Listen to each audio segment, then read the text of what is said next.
Okay, as I told you, we are going to start with the chapter Footprints Without Feet.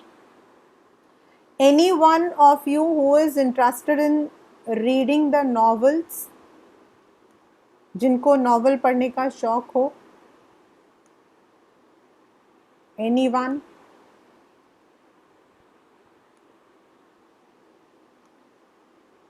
No one? No. Yug, you also don't have? No, ma'am. Good. So happy. Anyone else? Any girl?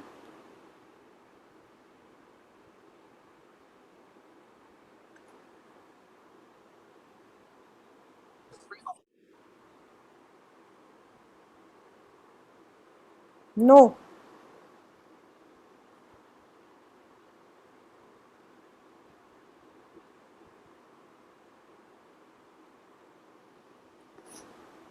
Yashika?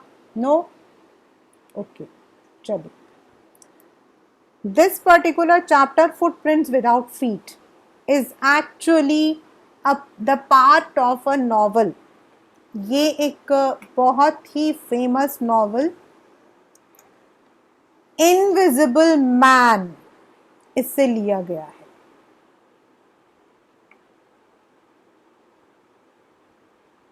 Ma'am invisible man तो शायद दूसरी वाली book में नहीं है एक chapter. कौन से बुक में है? एक और बुक है ना इंग्लिश. हाँ तो मेन बुक में थोड़ी है. This is footprints without feet. That's a book. That's a chapter. This one. This is we are going to do. And this is taken from Invisible Man. And there is no chapter like Invisible Man. Invisible Man is in fact, it is a novel. अच्छा sorry ma'am, मैंने यही वाला chapter पढ़ा था, मेरे को लगा वो अलग चैप्टर. मैंने ये पहले से पढ़ रखा है ना मैम, वो बैठे बैठे पढ़ लिया था. That's something different. But Invisible Man, H.G. Wells, it's a very famous novel. And in fact, चाहे आप लोग कहो कि that you are lucky or you may call you are unfortunate, in the earlier times, means 2 years back, these novels were part of our syllabus, part of our curriculum. They were part of our curriculum, and this Invisible Man was a novel in ma'am class. शायद एने Frank की novel थी ना वो थी Yes. शायद. Now that will be there in your. तो Invisible Man जो है, that was a novel in class 12. It's a very beautiful novel. In fact, अगर आप इसकी मूवी देखो, if you see the movie of this chapter, that is मतलब of Invisible Man, आप लोगों को बहुत अच्छी लगेगी. Because it's really very nice one, and if you watch it since the beginning without knowing the end, suspense के साथ, तो it is very good. And उसका ही एक ये पार्ट है जो हम लोग करने जा रहे हैं, Footprints Without Feet. And the chapter would be incomplete if अगर मैं आपको उस नॉवल का थोड़ा सा बेस नहीं बताऊंगी, तो ये चैप्टर आपके लिए इनकम्प्लीट है. Because why? बिकॉज इस चैप्टर का जो चंक है ना, स्टार्टिंग का थोड़ा लिया है इन्होंने, बीच का थोड़ा लिया है, एंड एंड का थोड़ा सा ले लिया है. The novel written by H.G. Wells is about a criminal. Basically, he is not a criminal, he is a scientist. The novel starts when an invisible man, मतलब अब वो invisible क्या था? He was having the, उसके जो sir है, मुंह है, पूरे में पट्टी लगी हुई थी, bandage. He was having the bandage all over his head, only part of his nose and his eyes that was visible. And he came to a place called as Iping Village. The name of the village is Iping Village. वो वहाँ पहुँच गया. It was the season of winter. फरवरी का महीना था. London. It was too chilled. बहुत ठंड थी. एकदम ठंड के मारे लोग कांप रहे थे. एट दैट टाइम उसने एक होटल यानी कि INN इन होता है छोटा होटल, उसका दरवाजा उसने खटखटाया।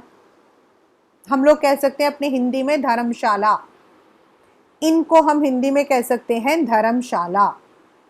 तो ही नॉक द डोर एंड उसकी जो मालकिन थी मिसेस हॉल, HALL हॉल, उसने दरवाजा खोला। मतलब दैट वाज आगे थोड़ा बार बार सा बना हुआ था, लोग वहां बैठे हुए थे। इस जब ये अंदर गया तो एवरीवन वाज टू, मतलब इसको देख के डर गया कि क्या चीज़ है, पूरे पट्टी पे था। बट ये बहुत इम्पल्सिव था, तो इसने बोला कि मुझे एक कमरा चाहिए immediately and I also need some fire. Now he was ready to give the money. ठंड का महीना था, देयरफॉर जो बाकी जो ओनर थी मिसेस हॉल, उसने मान लिया and he was given a room.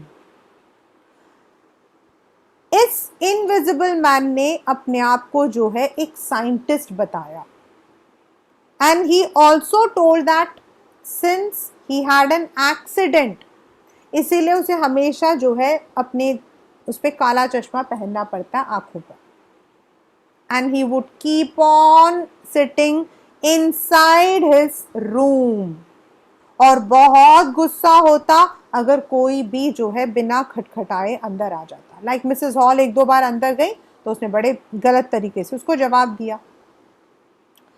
अब लोग जो वहां पर थे, मतलब आइपिंग विलेज के अंदर, everyone was apprehensive of this person. सब लोगों को शक था कि ये कोई चोर तो नहीं है, because all the time he is sitting inside the room, he doesn't come out, और अगर आएगा तो इवनिंग को ही आएगा। So there were many people, लेकिन he was not bothered about anything, उसे किसी भी चीज़ से कोई बॉदर नहीं था। नाउ ऐसे करते करते, I am just shortening the story, ऐसे करते करते कुछ टाइम बीत गया। Now what happened is one day, अब मिसेस हॉल जो थी उसको पैसा मिल नहीं रहा था। इसने बोला था I will give you the money, but he had not paid him the full money. तो एक दिन जो है मिसेस हॉल ने उसे पूछा कि मुझे पैसा दे दो, तो उसने कहा कि आई विल गिव यू, मेरे कुछ कहीं से पैसे आने हैं। उस पर्टिकुलर दिन, on that particular day,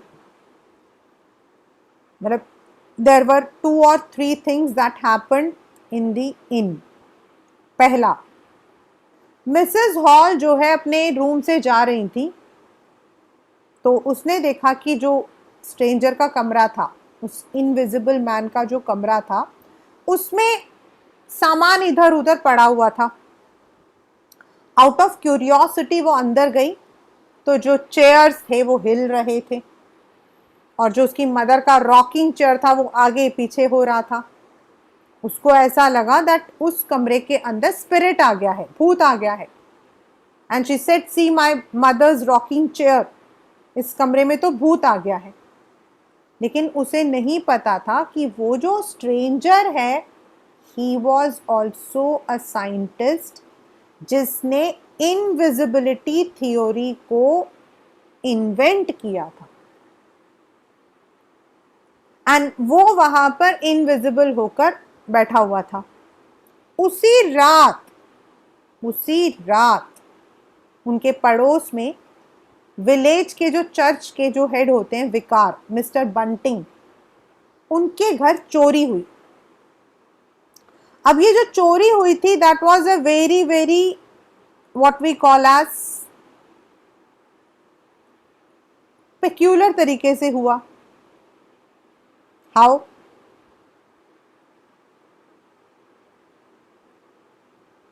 that was because वहां पर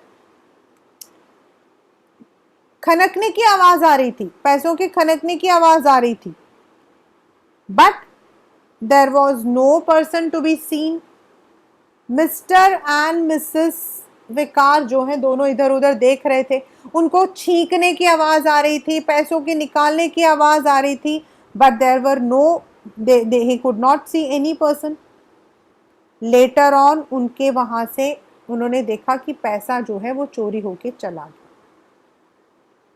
in the morning in the village there was this rumor going on कि वो जो चोर है ये वही इनविजिबल मैन है. जब उससे क्वेश्चंस पूछे गए कि तुम कौन हो, क्या हो, उसको गुस्सा आ गया. He was an irritated figure. उसने जो है फटाफट अपना वो सारा बैंडेज उतारा. Immediately he became invisible. And जब पुलिस वालों को बुलाया गया, मिस्टर जाफर, उसने उसको भी पटक के मारा and he ran away from there. Now this, ये सारा आपके बुक में है. इसमें ये जो दो चीजें हैं, this is there.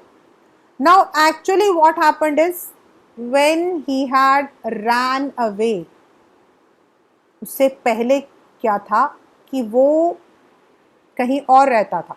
He was a medical student and he like the theory of light. तो उसने अपने आप को मेडिसिन से फिजिक्स में शिफ्ट कर लिया एंड उसने ये थियोरी ऑफ इनविजिबिलिटी भी डेवलप कर लिया. इनविजिबिलिटी तो उसने डेवलप कर लिया बाय कंज्यूमिंग सम मेडिसिन, मतलब इसमें आपकी यही है. But in the reality if you read the novel, आप देखोगे कि उसके अंदर उसने बड़े सारे एक्सपेरिमेंट किए थे. First of all on a wool, then on a cat, then उसने खुद पर किया था.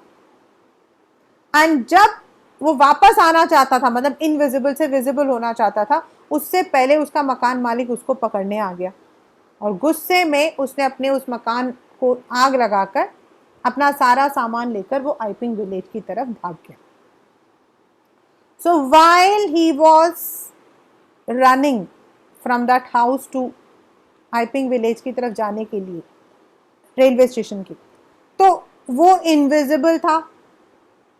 उसके पैरों के निशान दिखाई दे रहे थे but his body was not visible. तो 2-3 बच्चे थे जो कि उसके पैरों के निशानों को देख रहे थे. अब उनको समझ नहीं आया कि पैरों के तो निशान है लेकिन इंसान दिखाई नहीं दे रहा. And after one particular area वो पैरों के निशान भी गायब हो गए. So that is why the chapters name is footprint without feet. यानी कि पैरों के निशान तो थे लेकिन फीट नहीं था. एज आई सेड, आपकी जो बुक है इसके अंदर द चैप्टर्स हैव बीन, मतलब उसको शफल किया गया है. Some chunks they have taken from first chapter, some they have taken from third, some they have taken from 21st chapter. But in the real sense ये दूसरे तरीके से चलता है. जब ये विकार के घर से चोरी होकर जब इसको पकड़ लिया जाता है तो ये वहां से भाग जाता है and he reaches one of other place जहां इसको एक इंसान मिलता है जो कि डॉक्टर होता है और फॉर्चुनेटली इसका फ्रेंड होता है, डॉक्टर केम, मतलब जान पहचान होता है. ये उसके घर जाकर जो है he takes a shelter. In between जो भी आता है ये उन सबको मार देता है. एंड एक आदमी होता है मार्वल जो इसको मदद करता है इसका सारा सामान फिजिकली आइपिंग विलेज से उठा के लाने में. वो इसका सामान लेकर कहीं चला जाता है. Nobody knows where he goes, nobody knows. ये जब डॉक्टर केम्प के घर जाता है वहां जाकर ये अपनी सारी सच्चाई उनको बता देता है, ये सोचकर कि डॉक्टर केम्प इसको मदद करेंगे, he will help him out. But doctor Kemp जो है डबल क्रॉस कर लेते हैं. वो इससे कहानी सुनते सुनते पुलिस को इन्फॉर्म कर देते. And in the shuffle, in that scuffle, doctor केम जो है उनको ये मारने के लिए जाता है लेकिन खुद मारा जाता. And when he is dead तो इसकी जो बॉडी होती है बाद में वो मटीरियलाइज होती है एंड पता लगता है कि 30-31 साल का एक पतला दुबला सा लड़का था who had misused the science. और जो नॉवल है that ends with a very good note वो जो मार्वल होता है, जो कि पियक्कड़ होता है, ड्रंकड़ होता है, जिसने इसके सामान को रखा होता है, उसी के पास इसके सारे पैसे आते हैं और वो उस पैसों से एक मतलब कि होटल खड़ा करता है। एंड ये सारे जो बुक्स जो कि डॉक्टर इसके होते हैं, ग्रिफिन के होते हैं, इनविजिबल मैन के, उन सबको पीछे छुपा के रख देता है और सबको कहानियां सुना के पैसा कमाता है। That is the novel the invisible man. और इसी का एक तो फुटप्रिंट्स विदाउट फीट वाला जो चैप्टर वो है, देन जो विकार के घर में चोरी हुआ है, the robbery and how he had deceive the police, वो वाला जो पोर्शन है that is there in your book. When हम लोग इस चैप्टर के थीम के बारे में बात करते हैं, एज जितने भी आपकी सेकेंड वाली बुक है supplementary, you will be having a theme based question. So whenever we talk about the theme of the chapter, there are one theme is this Dr. Griffin, मतलब Mr. Griffin was a lawless person. He did not follow the law. And second is science can be destructive as well as constructive. Science जो है आप चाहो तो आप constructive बना सकते। The India today is a nuclear powerful state because we have used science for our construction, for the development, whereas US used the little boy and the little man, that is those bombs which they had used on Hiroshima and Nagasaki. That is destructive. It depends on us कि हम उसे destruction के लिए लेना चाहते हैं या फिर हम उसे कंस्ट्रक्शन के लिए लेना चाहते हैं. That is depending on a person. If you remember, there was a very famous terrorist, Ajmal Kasab. He was sentenced to hang to death.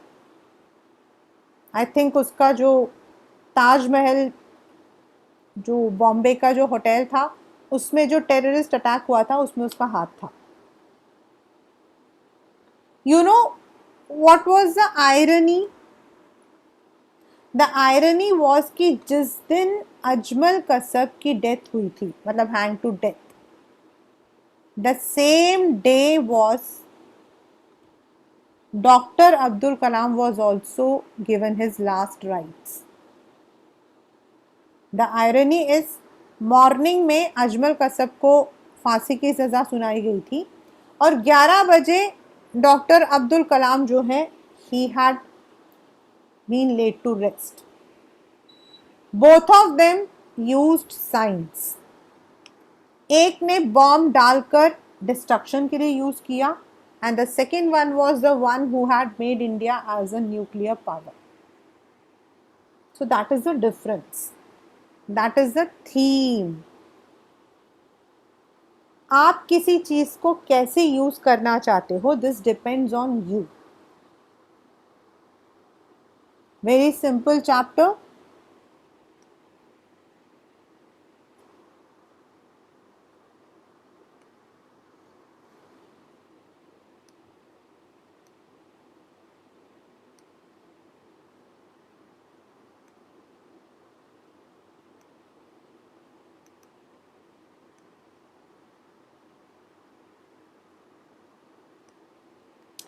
The two boys started in surprise at the fresh, muddy imprints of a pair of bare feet. यहाँ वो जो दो boys हैं ये वही हैं, those who were chasing Griffin, जो कि ग्रिफिन को चेस कर रहे थे, ये वही दो बॉयज हैं. What was a barefooted? Barefooted मतलब बिना चप्पल के man doing on the steps of a house in the middle of London, and where was a man? इतनी ठंड थी लंदन में, बिना पैर मतलब बिना चप्पल के कोई कैसे फिर रहा है, एंड कहाँ है वो? And they gazed a remarkable sight met their eyes. और जैसा वो देख रहे थे तो एक अजीब सा मतलब there was some strange sight, एकदम अलग सा नजारा था. A fresh footmark appeared from nowhere. अचानक से उन्होंने देखा पैरों के निशान सामने के सामने दिखाई दे रहे. Further footprints followed one after one, मतलब एक के बाद एक चल रहा था. Descending the steps, मतलब he was moving forward and progressing down the street. The boys followed fascinated until the muddy impressions became fainter and fainter and at last disappeared altogether. जब तक वो बिल्कुल गायब नहीं हुए तब तक ये उसका पीछा करते गए. The explanation of the mystery was really simple enough. The bewildered मतलब puzzled. Bewildered मतलब puzzled. The bewildered boys had been following a scientist who had just discovered how to make the body transparent. ये मैंने अभी आपको बताया था. इसके अंदर the chapter has been you can say थोड़ा short कर दिया है. He had many experiments and at last the last experiment had made him transparent. Griffin, the scientist, had carried out experiment after experiment to prove that the human body could become invisible. Finally, he swallowed certain rare drugs and his body became as transparent as a sheet of glass. अगर आपसे पूछा जाए identify the figure of speech, तो यहाँ पर it is simile, as transparent as a sheet of glass. बिल्कुल glass की तरह आर पार दिखाई दे रहा था. Though it also remained as solid as glass. मतलब बॉडी थी but he was invisible and that is he had swallowed. उसने कुछ दवाइयां निगल ली थी. Brilliant scientist though he was, Griffin was rather a lawless person. This is the antithesis. Brilliant lawless दोनों opposite है. मतलब जो मैंने अभी आपको कहानी सुनाई थी that it is up to us कि हम किसी भी चीज को कैसे लेना चाहते हैं. अगर साइंटिस्ट है he was brilliant, he had invented the theory of invisibility but he was a lawless person. Follow नहीं करता था वो कानून को. His landlord disliked him and tried to eject him. Eject मतलब भगाने की कोशिश की. In revenge, Griffin set fire to the house. To get away without being seen, he had to remove his clothes. Thus, it was then he became a homeless wanderer, without clothes, without money, and quite invisible, until he happened to step in some mud and left footprints as he walked. मैं बता रही थी आपको कि ये जो है एक छोटी सी जगह पे रहता था. वहां पर he was actually trying to invent this theory और एक दो बार मकान मालिक ने उसके साथ कुछ बात की थी. he was angry. गुस्से में इसने मकान मालिक को धक्के मार के बाहर निकाल दिया. so when the landlord was pushed, तो वो अपने बच्चों को बेटों को लेकर वापस आया. अब इसको पता था ग्रिफिन को that he would be thrashed और इसीलिए खुद को बचाने के लिए इसने क्या किया, घर को आग लगा दिया. एंड आनंद फानन में ही एट सम मेडिसिन जिसकी वजह से he became invisible. If he could wear the clothes he was visible but if he remove the clothes he will become invisible. और अपने आप को बचाने के लिए इसने कपड़े उपड़े उतार के वहां से भाग गया.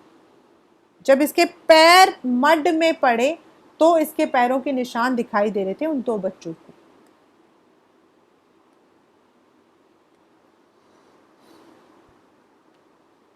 He escaped easily enough from the boys who followed his footprints in London, but his adventures were by no means over. वहां से तो भाग गया, ये तो सोच रहा था that when I become invisible, I am going to enjoy. मैं तो बहुत enjoy करूंगा, मैं उन हर एक इंसान को जो मेरे रास्ते में आएगा उनको मैं थप्पड़ लगाऊंगा। मतलब इसने ऐसे से अपनी कहानी बना रखी थी, क्योंकि मैं तो इनविजिबल हूँ, so I will be troubling everyone. लेकिन लंदन में उस वक्त इतनी ठंड थी दैट उसने जैसा सोचा था वैसा कुछ नहीं हुआ।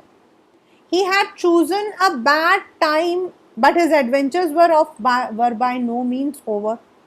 He had chosen a bad time of the year to wander about London without clothes.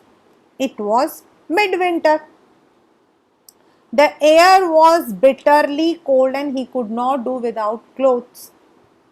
He could not, instead of walking about the streets, he decided to slip into a big London store for warmth. उसने सोचा मैं किसी store में जाकर आराम से रह लूंगा।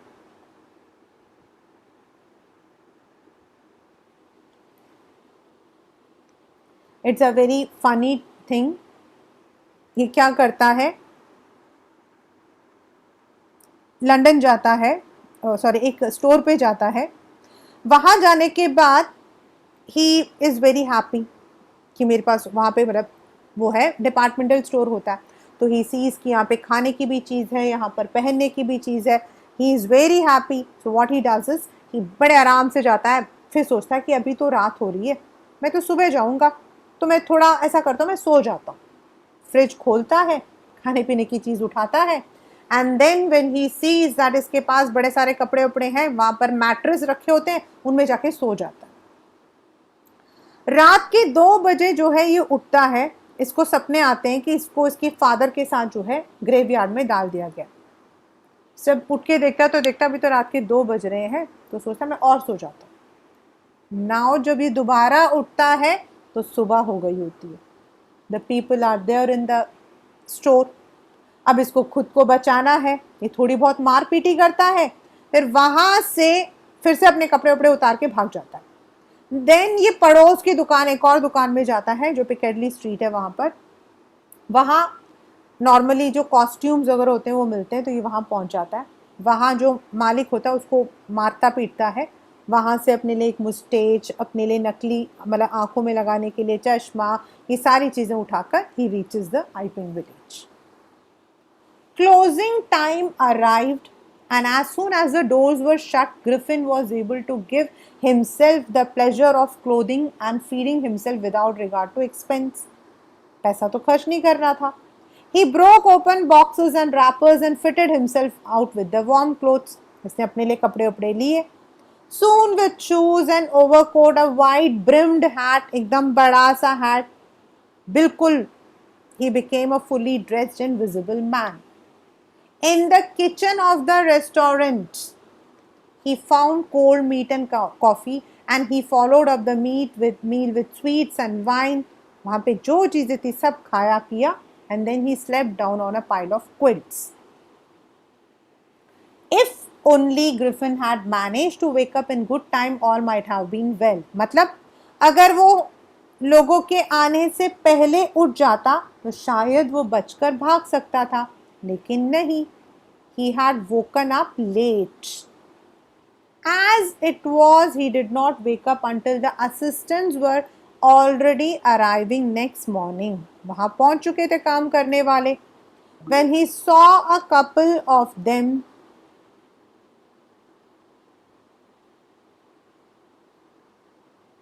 approaching, he panicked and began to run. They naturally gave chase, मतलब इसका पीछा किया। In the end, he was able to escape only by quickly taking off his newly found clothes.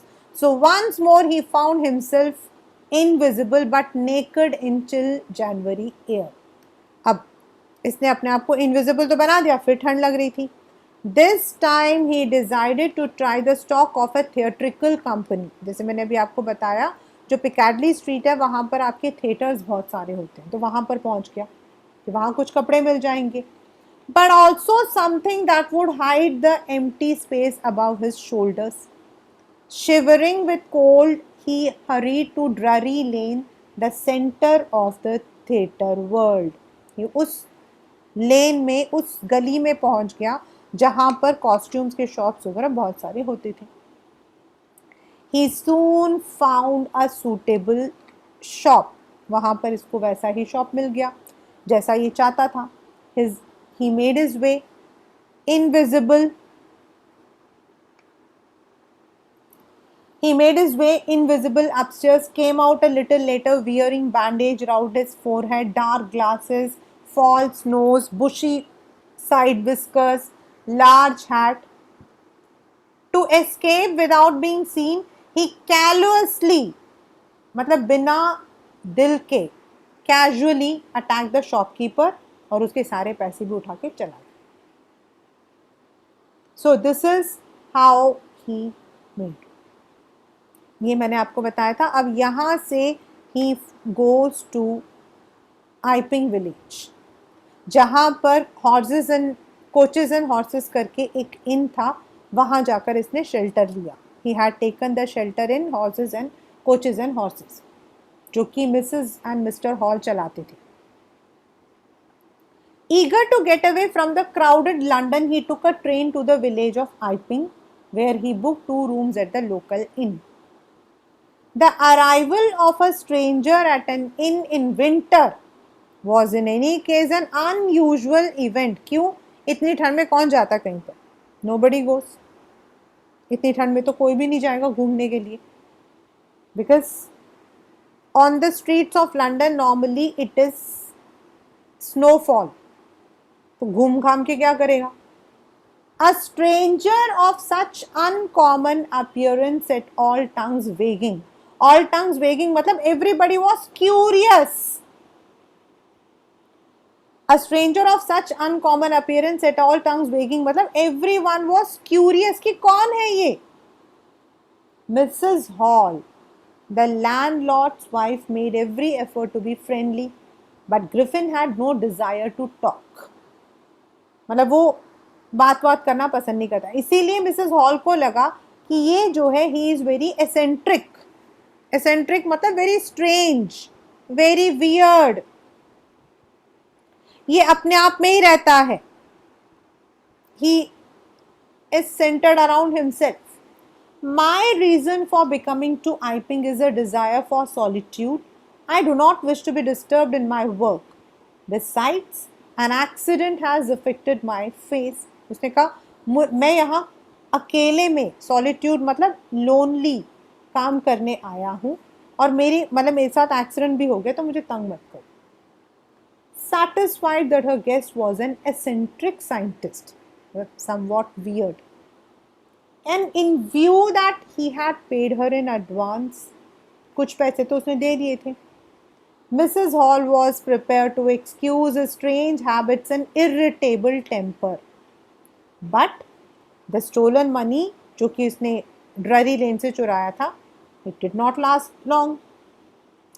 And presently Griffin had to admit that he had no more ready cash.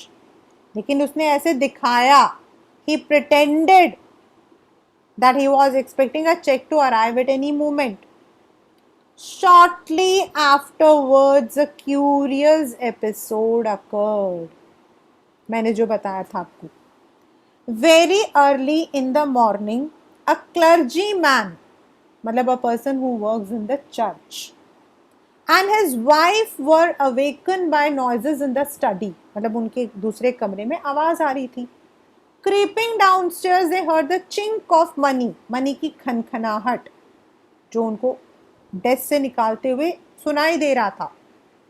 Without making any noise and with a poker graph firmly in his hand, उसने अपने हाथ में एक poker रखा, डंडा सा, और वो जो क्लर्जी मैन था वो वहां पहुंच गया. बड़ा फनी एपिसोड था. मतलब this is there in the as a movie also, तो बहुत फनी लगता है. वो कहता surrender. Then to his amazement he realized that the room appeared to be empty. He and his wife, मतलब कितना मजाक है देखो, कर्टन के पीछे, डेस्क के नीचे, चिमनी के ऊपर चढ़ चढ़ के देख रहे थे. There wasn't a sign of anybody. Yet the desk had been opened and the housekeeping money, जो उनके घर के खर्चे का पैसा था, वो गायब था. एक्स्ट्रा ऑर्डिनरी अफेयर, ये आपके MCQ का क्वेश्चन है. The clergyman kept saying for the rest of the day. बड़ा ही अजीब है भाई. But it was not as extraordinary as the behaviour of Mrs Hall. Furniture, जो मैंने आपको सबसे पहले सुनाया था, मतलब उनको तो बड़ा अजीब लगा, लेकिन मिसेस हॉल के घर में तो कुछ और हुआ. The landlord and the wife were are up very early and were surprise to see the door open. Scientist का डोर ओपन था. The opportunity seem too good to be missed. Sorry, usually it was shut and locked and he was furious if anyone entered his room. कोई भी अंदर घुसता था तो वो गुस्सा करता था, इसीलिए उनको तो क्यूरियस थे कि क्या है अंदर. They peeped round the door, saw nobody and decided to investigate. The bedclothes were cold, showing the scientists must have been up for some time. The bedclothes were cold, मतलब ऐसा लग रहा था ठंडा था. तो मतलब हम लोग अगर सो के उठते हैं तो बेड थोड़ा गर्म होता है. And strangers still clothes and bandages, उसके सारी चीजें फैली हुई थी. All of a sudden, Mrs. Hall heard a sniff. छींक की आवाज आई. A moment later, the hat on the bedpost left and dashed itself into her face. ऐसे उठ के hat गया.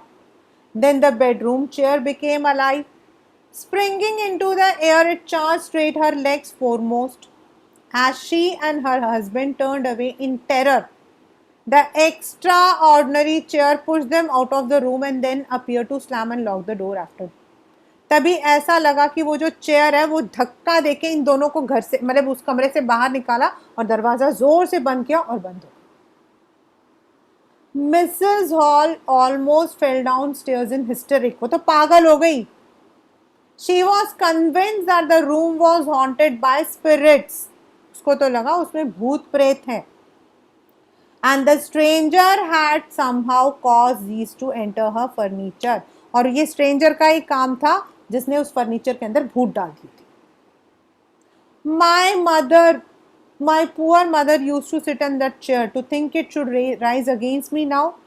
मेरी मम्मी बैठती थी उस चेयर पर और वो चेयर आज मुझे ही मार रहा था. The feeling among the neighbours was that the trouble was caused by witchcraft. कुछ लोगों का मानना था कि वो डायन, इन सब, या फिर उनका चुड़ैल का काम है. But witchcraft or not, when news of the burglary at the clergyman's home became known, the strange scientist was strongly suspected of having a hand in it. यहाँ पर having had hand is alliteration. H letter is. जब चोरी भी हुई पता लगा तो सीधा सस्पिशन जो है स्ट्रेंजर पे गया. Suspicion grew even stronger when he suddenly produced some ready cash. अभी तो वो कह रहा था मेरे पास पैसा नहीं है, और अब उसने उसको कैश भी दिया. The village constable was secretly sent for. Sent for मतलब उसे बुलाया गया. Instead of waiting for the constable, Mrs. Hall went to the scientist, who had somehow mysteriously appeared from his empty bedroom. अभी तो उसको लग रहा था कि वहां तो कोई है नहीं, लेकिन वो दरवाजा खोल के बाहर आया. I want to know what you have been doing to my chairs upstairs. And I want to know how is it you came out of an empty room and how you entered a locked room. तुम अंदर कैसे गए थे और बाहर कैसे आए. उसको समझ नहीं आ रहा था कि he was an invisible man. The scientist was quick tempered. गुस्से में था. Now he became furious. You don't understand who or what I am. Very well, I'll show you. उसने अपना बैंडेज, विस्कर, स्पेक्टिकल सब कुछ निकाल दिया 1 मिनट में. अब लोग वहां पर देख रहे थे कि एक मतलब कि अजीब सा पुतला खड़ा था बिना चेहरे के. The horrified people in the bar found themselves staring at a headless man. Mr. Jaffers, जो कांस्टेबल था, now arrived and was quite surprised to find that he had to arrest a man without a head. But Jaffers was not easily prevented from doing his duty. If a magistrate's warrant ordered a person's arrest, अगर magistrate ने बोला है कि उसे arrest करो, तो उसका sir हो या ना हो उसे arrest करना तो उसका काम है. मतलब यहाँ पर it is a satirical comment. ये एक व्यंग्य कसा हुआ है आपके ऊपर कि भाई मेरी तो ड्यूटी है, मुझे जो है I have to arrest that person, चाहे वो जिंदा हो मरा हो, उसके हाथ पैर हो या ना हो. There followed a remarkable scene as a policeman tried to get hold of a man who was becoming more and more invisible as he threw off one garment after another. एक एक करके वो उतार रहा था. Finally, a shot flew into the air and the constable found himself struggling with someone he could not see at all. मतलब वो ऐसे दिख रहा था, हवा में सिर्फ हाथ दिखाई दे रहा था और कुछ नहीं. Some people tried to help him but found themselves hit by blows. जैसे कोई पास में जाता एक मुक्का आता. That seemed to come from nowhere. In the end, Jaffers was knocked unconscious as he made a last attempt to hold on to the unseen scientist. जब उसने आखिरी बार उसको पकड़ने की कोशिश की तो उसे इतनी तेज मारा कि वो बेहोश हो गया. There was nervous, excited cries of hold him. This was easier said than done. Griffin had shaken himself free and no one knew where to lay hands on him. और किसी को नहीं पता था वो कहाँ है जिससे कि उसे पकड़ा जाए. So this is what we call as a chapter footprints without feet.